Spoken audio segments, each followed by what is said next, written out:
Hello and welcome to our next episode of Venture Boxing Tells. I'm delighted today to welcome an old friend of mine and former clubmate, Jamie McKeever. Jamie, how are you doing? Yeah, I'm good, Sean. Good. Right, so we're going to talk about your career, how you started off your younger days, your time at this club and then pushing on to your British title, professional wins and stuff. Yeah. So where did you grow up, Jamie? I grew up in Birkenhead North. I grew up with my mum and dad, my brother and sister. Corporation Road is where I lived. My dad's still there as well. So that's where I grew up. And that's my area, Birkenhead, where I'm from. Okay, so I remember you when we all grew up together and we were members of this club together, this building, a bit different to what it was back in then, I'll bet you. So when you were growing up, what was your initial interest in boxing? Well, it wasn't me who had the initial interest, it was my brother, John. He wanted, one day he came over from school and he said to my dad, he said, I'm going to go to the boxing gym. We thought it was down the Cavendish, it was the Cavendish at the time. So I followed him thinking, you know what, I'll come down there and see what it's all about. And then when I looked in the door, saw all these kids all sweating, all really putting it, giving it beans and all that. And I looked in and I thought, this could be a thing for me, because my old fella when we were young used to have us watching Mike Tyson and the likes of Frank Brewer and all that. And we used to spar each other like when we were kids, we were little nippers. Yeah. So when I seen the actual training that went into it, I thought, this could be for me this. So do you know what, I jumped on the bandwagon, Sean. I thought, I said to my mum and dad, I said, I think I'll go as well. So there we go, and that was the start of the story then. So that was the two brothers, you and John, is it? And both joined the club. Tell me about what you did in the early days. Did you box schoolboy here with John, or? Well, the box was, my brother, Johnny, had about 13 amateur fights. And we both boxed amateur, schoolboys, we were schoolboy fighters. But my brother, he had 13 odd fights, but he had a last hard fight against a guy called from Shotton. He was only a young kid, but he had a tough fight. He won the fight, but he took a few knocks. And you know what? That was his last ever fight. He didn't like getting hit on John. He was tough, but he just didn't like getting hit. We don't. But you know what? I was a soft one that liked getting hit. That's why I've always been in tough fights, and but I don't mind getting smacked a few times. You know what I mean? Take one to give one. That's the way I've always looked at it. So I just carried on, and so that was as we were kids. I think that's how you got your mantle, relentless. You're a pressure fighter. Yeah. Very, very exciting. So the coaches down here, I was training with you at the same time. We had Andy Mack, Tony DePolio, Tony Braid. Yeah, Tony Braid. All boxing men. All brilliant coaches, Yeah, I used to school, I shouldn't really say this, but I used to go to the pub with them every Friday night after training. So. I wasn't old enough at the time, I still got enough back when I was 18. Yeah, happy days for us. So, you boxed up until the junior ABA final. That's right, yeah. I think you were a beaten finalist. I was a beaten finalist, yeah. Tell me your run up to the junior ABA final. Well, basically, I always took boxing serious, but not too serious. No, because I used to be a decent footballer at the time, Sean, as well. And I was basically playing for the two football sides as well as boxing as well. So I was juggling myself from boxing, football, and my dad had me running over bits nil every night as well. He used to say to me, my dad, if you don't come running over bits nil, you're not going to boxing gym. So that was his ploy. He just wanted me to be fit, basically. You know what I mean? He was disciplining me, that was it, yeah. So I'd done all that, I played football and all that. But when I stepped up to the junior level, I was actually getting decent and I was getting good results, and I was basically knocking people out and down, because I got a few on VHS, believe it or not, but I had to get them beers over one time and see them. And that's when I started taking things seriously as a junior. And my last ever junior, the junior run I had was the last ever amateur run I did have, because I didn't box senior until I turned professional at the time. But the run up to the junior ABA finals, I think I knocked I floored basically every opponent, and I knocked two of them out. Brilliant. So you were getting your strength, you were getting a bit of manpower maturing from the junior stages. Yeah. Didn't box seen as an amateur, but you got to the junior grade That's final, right. which in itself is a brilliant achievement. Yeah. So the point scoring system in the amateurs was on the change by then, wasn't it? It was on the agenda because there was talks of it that last year I had as an amateur. There was talks because you used to the officials and all that, like John Smith, John Harlan, John Smith, people like, had loads, all the all officials, the old yeah. school. And they were talking about it, and we got to grips, so we heard about it, but I thought in my head, you know what, I don't think it's for me, because I've always been a box fighter. As I said, I've always given a few to take a few, that's just the way I box. Not like a sword fencing boxing, which exactly, the point scoring was more suited to. That's right, so I thought, you know what, no. But once this last year of my amateur career was absolutely, I was flying. I thought to my head, you know what, I think this will be the last time. I think as an amateur, I think I'll be more suited to the pro game. So it sort of forced your hand, really, the change in the scoring system. Yeah. Your style didn't suit it, so then you stepped up to the professionals. That's right, yeah. Brilliant. Yeah. So at the time, there was not much professional boxing going on at Birkenhead. There was a bit of a lull, wasn't there? There was nothing really, to be fair, So, going on. Only a few sparse amateur clubs at the time. Early mid-90s, are we talking? It would have been, so we're there, 1790. It would have been, Around that, yeah. Because I remember the era, So, you decided to turn professional. Who did you turn professional with? What promoters, what coaches? But you know what, Sean, this is a funny one, because at the time, it was VHS, the VHS big videos, yeah. Well, anyway, because all my last ever fights, they all got all video camcorded, people getting bowled over. So what I done, I had a double cassette recorder, so I taped them all my fights on a tape. I sent them out to two different promoters. I sent one out to Frank Maloney at the time and Barry Hearn, just hoping for the best, thinking, I didn't think I would get a reply because, lucky enough I did. But anyway, at the time, Sean, I was in college in St Benedict's sixth form college it was at the time. I was only 17, and we'd watched Chris Eubank with Barry Hearn about 2 weeks prior to this phone call. And my mum was a big fan of Barry Hearn, do you know what I mean? Because he cockney and bloody minted as well, and he had that accent, Yeah. And my mum got this phone call at it was at 9 o'clock in the morning. My mum wasn't an early riser, obviously she'd get us up for school and all that, she'd go back to bed for a bit. And then on the phone call was Barry Hearn. And my mum at the time, she thought it was someone taking a piss. Because we watched him on the television 2 weeks prior to this. And my mum's shouting up to my dad saying, someone's taking a mickey, saying he's Barry Hearn and all that. And he was impressed, he said, and all that. So he asked, obviously, to speak to myself, but I was in college at the time. So I got a phone call in college. My mum saying, you never know who's just phoned, do you? And I went, go on, Barry Hearn. I went, that'll be the tape we sent off. And she went, I've just thought it was someone taking a piss. So, so obviously I would have bloody fucking eyes a kite and thinking, bloody hell. And that all got sorted, but then he wanted us to go to Romford, Essex then. Where he said, based in Romford, Essex, matchroom, the stable, where I went down there. It was for the weekend I went. My dad drove us down there in this big old fucking Datsun Sherry, you know what I mean, in a Datsun Sherry car, made it there. He put us up in like little digs and all that, but we were actually staying in the matchroom camp, where all the fighters stay. My mum and dad as well, we made dogs to him. North End isn't a weekend away. It was brilliant, So we ended up just doing a few rounds. It was quite nerve-wracking, I'm sure, because obviously I'm thinking, well, this is my future, I've got to really, impress. Yeah. But you know what? I sparred him with Francis Ampofo. I sparred little Francis Ampofo. I sparred another guy called David Keogh, who's one of my future opponents, believe it or not.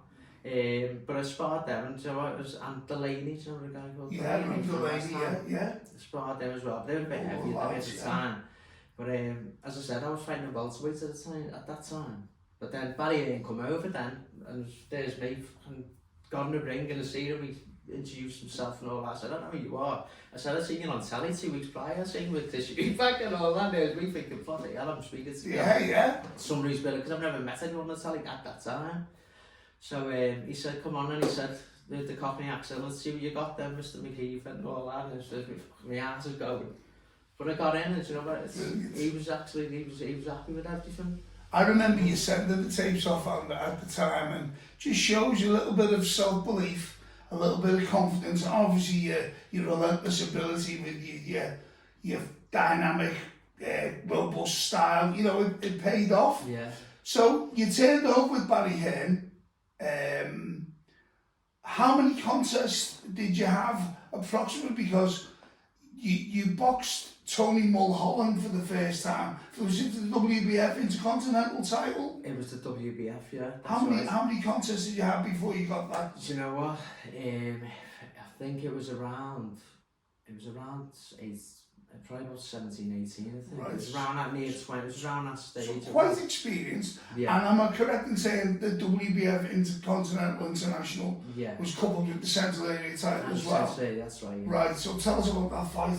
Well, that fight was, it was an absolute bloodbath. But the thing is, me and Tony, we used to spar each other in the speech gym with Tony Dodson used to be there and a few of the other lads and that. Yeah, he boxed with them as an amateur at one stage. Yeah, good lad, Tony. But we used to go up there, travel up there, get the rounds in. And I sparred Tony a good few times and that.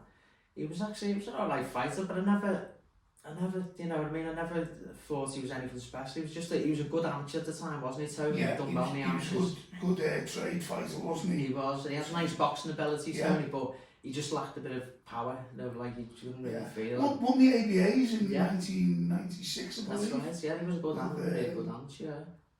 Carl Wall and Carl the Eagle, Wall, yeah. 3 of them would have gem on the same night, That's right, yeah. which was a hell of an achievement. That's the one, yeah. So, you came through that contest and you won on points? I won on points, I won, yeah. But there was loads of controversy because it was such a close fight, which it was a bloodbath if you watch back, if you ever see it. It's basically toe to toe. But the thing is, I give him that much respect in that first fight. Sure, no, it was like we sparred, but you know, down fights. You know, I should have really have known through my experience, but I gave him that much respect, and I wasn't really offloading as what I knew I could have. I was holding back for some stupid reason. That's why the fight was really close. But apparently there was loads of controversy after the fight. I got the decision at the time, but apparently the referee amended his scorecard, which gave me the nudge of the fight by a round. So which he is entitled to do, by the way. Yeah. But he actually after that fight, he resigned after that fight. Right. The referee. I think it was, yeah. But with all that being said, and with it being such a good, exciting, close fight, they decided to give that return contest for the vacant British title, didn't they? That's right, yes. When we took an army over to Everton Park Sports Centre. Yeah. I remember the night very, very well. We were all in the pubs beforehand. Yeah. So you went into your first British title fight.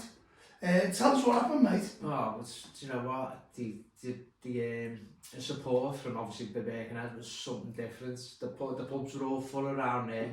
Everyone was buzzing, and it was, do you know what? And I've watched that a few fights, times to fight, and do you know what? Even Ian Dark and a few of the other, Glenn McCrory, they can't believe how packed this Everton Park Stadium was. They said it's like some old throwback time, because there was people in there. It was bloody too many people in there, because there was people standing up. It was electric. The atmosphere was unbelievable. And you went on to get your hand raised, and you were British Featherweight Champion. Yeah, and that was after 6 rounds, was it? 6 rounds. 6 rounds stoppage. Yeah. So obviously you'd righted a few wrongs from the first fight. That's right, yeah. And left nobody in any doubts then. Exactly. Yeah. Because there was a lot of controversy that first one, and as you said, there was no doubt with that second one. You were starting to get trouble with injuries around this time, though, weren't you? Well, yeah. Yeah, well, obviously, when someone, got the Lonsdale belt, I had my first defence then against a guy called Roy Rutherford from Coventry. And I remember Rutherford. Yeah, he was a good fighter. He was a good fighter. He was not special, but as I say, he was a good boxer. Not a big puncher, but a good boxer. But unfortunately for that fight, my first defence of the British title, I was looking to go on to big things, because everyone was, the difference in me compared to early on in my boxing career, my professional boxing career, compared to when I stepped up to the British title level, it was just a complete transformation. I think it's because I started taking things seriously more. Yeah. Do you know what I mean? And I've just more professional. And basically I was doing things properly, because I was fighting at weights. So I started off at lightweights as in the pros. That was what I started off as. but I wasn't eating properly, you get me? Yeah. So wanted to get my body into proper nutrition. I was down for 9 stone, no problems. Yeah. So I was fighting basically at the start of weights I shouldn't have been fighting at. Of course. Even Up against it. Yeah. Yeah. Spot on. So, having been defeated by Rutherford and losing, was that on points, was it? You know, it was on point, Sean, but at it was the second round, I ended up damaging my hand, which was, you know, is my jab hand as well, and at the time, that was the main weapon. The jab was opening everything up, but yeah, I had the operation and all that on. Still see the scars now, yeah. But I was out for after that fight, I was out for the year. I was basically just training through it. Didn't get an x-ray and nothing properly. I mean, it did at the start, but they said it'd heal. He said, but it didn't. So I just carried on training, and after training now, and I'd be sparring and all that, I used to be really sore. I think it's not right, you know what I mean? Yeah, it's not right. So anyway, a few months later and all that, Barry Earn said, you know, you're going to be ready again soon and all that. Yeah, I'll be alright, I'm training with fit. Then this fight with Dazzo Williams. He was the champion. He beat Rutherford. He beat him. So I took the fight. I said, yeah, I can do that. But I was having trouble with the hand again. So what I had to do, I had to go to London and have cortisone injections in about 2 days before the fight. It was right to numb the pain. To try and get it was really sore. It was really bad. So I've done that. Went through it all. Got to went down to, it was Bridgend in Wales. South Wales, yeah. And I took a good bit of an army down there as well. We took a coach load down there and all that. Great atmosphere. But I got beat narrowly on points. Yeah, I remember the fight, yeah. So, was that your last title fight? Well, that was my last title for the British. Yeah. Then it was a few fights. Well, basically, this is what it was, Sean. After that fight, I explained to Barry Earn, because he said there was definitely something wrong with it. He knew there was something wrong with it, there was something not right. So what happened then, a few months after that, he got me down to St John's Wood in London, where I got operated on. All sorted, he put sorted everything. Hand surgery. Hand surgery, that's what it's all done. He gets to take a bit out of it, whatever, blah, blah. But it was fine a few months later. So I was basically back on the road to recovery. Yeah. And basically I just wanted to get my boxing career back underway, you know what I mean? Yeah. And try and get to that level where I was once at. Yeah. You know what I mean? So then, it was the fight then, bloody hell. Remember he said this. But yeah, so then it's on my phone, my bloody thing here. So did you box for any other smaller titles then? Well, there was a fight against for the English title. Yeah, the English title, yeah. It was a guy called what's his name? Oh, bloody hell. And that's 10 rounds English title, isn't it? It was, yeah. 10 rounds. What? It's on my phone now. Don't worry about it. Memories. We're just interested in what you've achieved and what you boxed for, so opponents don't really matter. Yeah, but it was the English. It wasn't my last ever title shot. It was the English title, which I got beat on. I got points with that one. Yeah. Did you feel in your own head then, with the injury and with a couple of defeats, that maybe you'd find it hard to get back to your best? You felt how old were you then? Were you getting towards your 30s? I would have been near there, yeah. The thing is, what thing of my career mainly was, what dampened it all off, was it was after one of the fights. It was my mum got terminal cancer. Oh right. That was the main thing. What basically it disrupted my boxing career, because it wasn't on boxing career anymore. Do you know what I mean? Yeah. It was about my mum looking after her. But one of the fights I had was This was the last ever fight. There was a guy called Dougie Curran, his name was. Right. Dougie Curran. I got beat by him, but the thing was, a few weeks prior to that, it was a few months prior to that, I split up with my ex-wife. We've got 3 lovely children, well, they're not children, we've got men now. Yeah. 3 lads too. And I found out, she phoned me at work at the time. I used to work in JJB Sports, believe it or not. It's not even there no more. She's on the phone, she says upset and all, and she tells me she had terminal cancer, and they had this fight coming up, you know what I mean, but I still fought, but it just wasn't. So my last few professional fights, it was just so you've had the worst news in the world about your mum, you split up your long-term relationship, your focus is far from on It's what the just- boxing should have been. Yeah, it's just... Sometimes fate can lead you to the place where maybe, you know, for what, you know, put you in the place where you were going anyway, but things happen for a reason. Yeah, definitely. You know, that's what I'm trying to Definitely, say. definitely. But yeah, so coming to the end of your boxing career, where were you happy with how things were? Because there's only been 6 or 7 British champions from Birkenhead, which is tremendous for such a small town. To be on that elite list, that's some achievement. Did you feel in your heart you might have done some more? Do you know what, Sean? Yeah, I thought, do you know what, funny enough, I still train like a madman now. I see you know you what I mean? all the time. I'm fit, I'm really fit still, like. But I'm just, I haven't, it's weird because I don't think I've, even though I'm not, you know, I'm 30, well, how old am I? 44 now. I still feel that I haven't done my full potential, but it's just hard. That's I think every fighter has that. Yeah, of course. I think every fighter has that. It's hard to know when to leave it behind. Yeah, exactly. So moving to life after boxing, what about your jobs now, James? What are you doing? Well, now I've been in home parking for bloody hell. I was in there when I was boxing.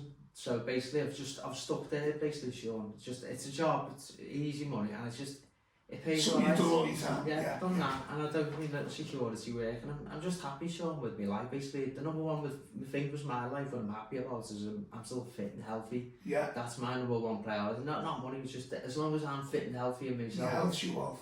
Exactly, and that is my wealth. That's what I'm wealthy about. You've got your children. There's a And lot of I've got my partner I'm with now. I've been with Donna for 7 years. She works in the NHS.